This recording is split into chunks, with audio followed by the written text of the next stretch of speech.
This is Fishy Business. Welcome to the weekly update. A lot going on at Fishy Business as summer rolls in. The heat is definitely on. A lot of things happening, one of which is the drawing within the next week. I think that happens on Tuesday of this coming week. And we've only got maybe 250, 260 entries so far for the Ascent raffle.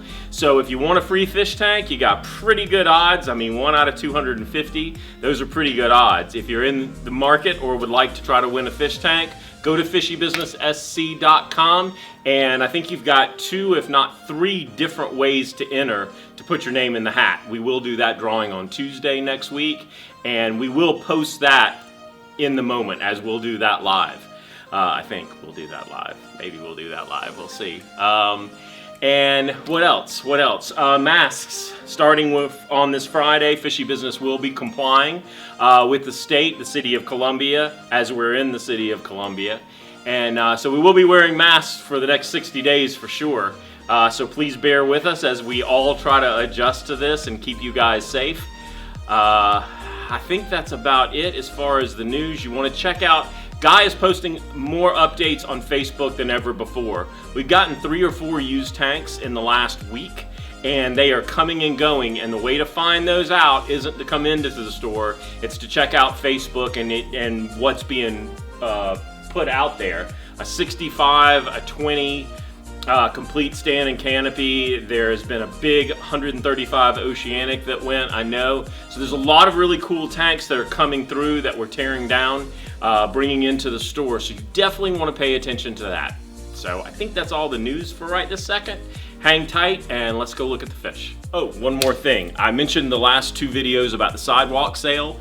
We have new items for the sidewalk sale that will be out on Saturdays and Sundays. There's a lot of things still being pulled from the back as we clean up to get ready for our expansion. So you definitely want to check that out. A lot of people have told us just coming in the store what great deals they found. Old power heads, lights, just little extras here and there, even some decorations and stuff. So you want to check that out. And the next episode of The Grind, there will be a preview for at the end of this video. So you'll definitely want to check that out. And if you haven't checked out The Grind yet, The Grind is our behind the scenes of what happens at Fishy Business. So you can see a lot of the things that go on, the discussions that happen, especially in our weekly meetings, which we've kind of put a little bit of that into each episode. So if you want to kind of see what happens behind the scenes, The Grind is the way to do it. Every Tuesday about noon, just like the weekly update on every Thursday, and every Saturday you'll get the self-help video. So 3 videos a week, except next week you're going to get 4 because we are going to have the drawing on Tuesday. So anyway, let's go see the fish. Okay, so freshwater. Let's talk about what Kara got in this week. Kara got in some cool stuff this week. Number 1 thing that I'm going to bring up is the humphead flower horn. This isn't a cheap fish, it is a show fish, but it is a very, very cool flower horn that came in this week. We also got in some really nice small lemon Oscars and tiger Oscars. I mentioned lemon Oscars a couple of weeks ago, but we did get some small ones in this time, and this is a lemony albino looking Oscar. The tiger Oscars came in with really strong stripes. The colors and the patterns are different on each fish. So if you are in the market for starting an Oscar tank or having a pet for quite a long time that's a true tank buster, these fish might be for you. Yo-yo botillas came in. Get asked about these a lot on the phone, so if you're in the market, I've got some yo-yo botillas right here. Very, very cool fish. Striped pattern, beautiful. The fish Kara and I have a good laugh about because they're called purple blood parrots. To me, they're just blood parrots. I've never seen purple on this fish ever, but somehow it must have a sheen of purple that I can't see. But they are electric as far as the red, the intensity of the red on there. Really, really gorgeous blood parrot if you're into blood parrots. We had baby bristlenose here at Fishy Business. They're not ready for sale yet. Kara's still watching them, but they're all over the tank, so it's really, really cool. Bristlenose are great algae eaters. They're fantastic in planted tanks. And I've got a bunch of them, so you want to, if nothing else, just take a look at them when you come in. This doesn't happen that often, and we've done this for a very long time, so it's worth a look, just like the baby discus. There's a lot in freshwater this week, but those are just a couple of the highlights. Kara's got another shipment she did want me to mention that come on Friday, so there will be more freshwater fish on Friday, so you're going to want to watch Facebook for that. Check out Instagram as she's posting every day. Let's go to saltwater. Saltwater begins now. Okay, so firefish gobies, soft pastels, peaceful disposition, the perfect reef fish for any reef tank, almost any size reef tank. These fish don't get big. I go to them as a go-to all the time because I keep them in service tanks. They are a wonderful, wonderful fish. A prize we got this week was a red-fin fairy wrasse right down here. This fish is gorgeous. We got in a lot of nice Salabrius and Parachilinus wrasses this week. I didn't get a flasher wrasse before anybody asked, but I did get a lot of really, really nice pastelly wrasses this week that are very peaceful, very reef adaptable. So there are a ton of nice fish, but I want you to pay attention to the one I'm about to show you, the red-fin fairy. Also, I got in a lot of yellow chorus wrasse. We love chorus wrasse in reef tanks just because they help a lot with bristleworm control. They don't get very big. They're not a problematic wrasse in terms of aggression. We got in some exceptionally large diamond gobies this week. If you need a sand sifter, something to churn up the sand and make everything nice and pretty on the bottom when all that algae develops on top of it, these diamond gobies are the way to go. I also got in a red chorus wrasse, very nice this week. A lot of really nice urchins. One of the most beautiful fish in the ocean, the emperor angel, and one of the most beautiful specimens you're going to see. This is the juvenile emperor angel. The colors, this fish is just gorgeous. It looks like a blue and white thumbprint. It's in its juvenile state. It looks just as beautiful, but completely different as an adult. But if you were ever in the market for a juvenile emperor angel, you would be hard-pressed to do better than the one we have right here. Also, a spotted Toby puffer. I love this fish. It's very affordable. It's not reef safe just because of the whole invert angle, but it is in a small species tank, a wonderful, wonderful little fish. Also, I have, indigo hammer. Check this guy out.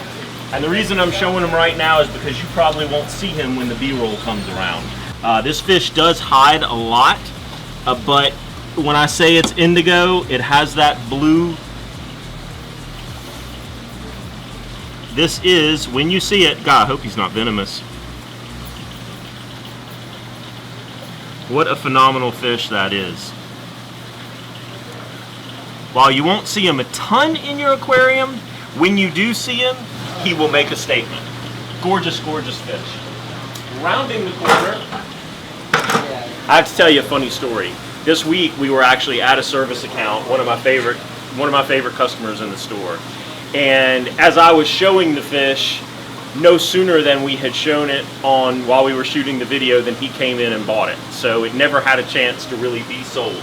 So Gracie got 2 of them this week. This is the squareback anthias. Gorgeous fish, great in a reef tank, great in a fish tank as long as there's not something that'll swallow him. Beautiful fish, typically stays out. The only reason this one's not is because he literally just came in out of the bag, stressing a little bit, but I got 2 of them this week. So hopefully we won't sell 2 of them before any of you have a chance to come in here. One of my other favorites is a Tinochetus species of tang. It is the Tammany tang, or the firefin tang. It doesn't have all the blues and purples and greens of a lot of fish. It's a very simple pastel orange on a kind of a light mauve body, but it is a gorgeous, gorgeous tang. It is very compatible with other tangs, other fish in a tank. It's a great reef fish.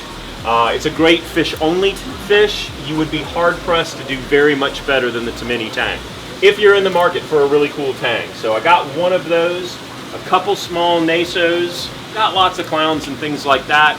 But again, we have another shipment coming on Friday. So this is what I've got out so far. There are a lot of inverts in the back that I haven't gone over. A lot of cool corals. Richard and our little coral specialist Hayden has been bringing in really, really cool corals week after week. So you definitely want to come in and check those out. All right, coming up right now is Gracie and Kara's top freshwater pick of the week and Gracie's top saltwater pick of the week. Hey guys, I'm Kara. Today for my freshwater pick of the week, I'm going to do the upside down catfish. These guys are really fun because they're always upside down. A lot of the time I'll come in the mornings and I'll look at them and I'm like, oh man, one died. And then I go to poke him and he's still alive. So it's this fun little game we play every morning where they play dead on me. But I love them, super cute, they're really chubby, and they're definitely a statement fish because people are always gonna think something's wrong with them. I just love them. So yeah, that's my freshwater pick of the week. Hey guys, my name is Grace. I am head of our saltwater department here at Fishy Business. So my top pick this week is the dusky jawfish. They get about 5.5 to 6 inches long. They've got a really big, like, gaping mouth. So you kind of got to be careful what you house them with. Anything that they can kind of, well, invert wise. So ornamental shrimp and stuff, you got to watch out for those. They may or may not eat them. Other than that, they're going to dig holes and stuff under your rocks. So you got to be prepared for that. And that's pretty much it. Yeah. I think that's it for right this second. God bless you guys. Have a great week and come see us.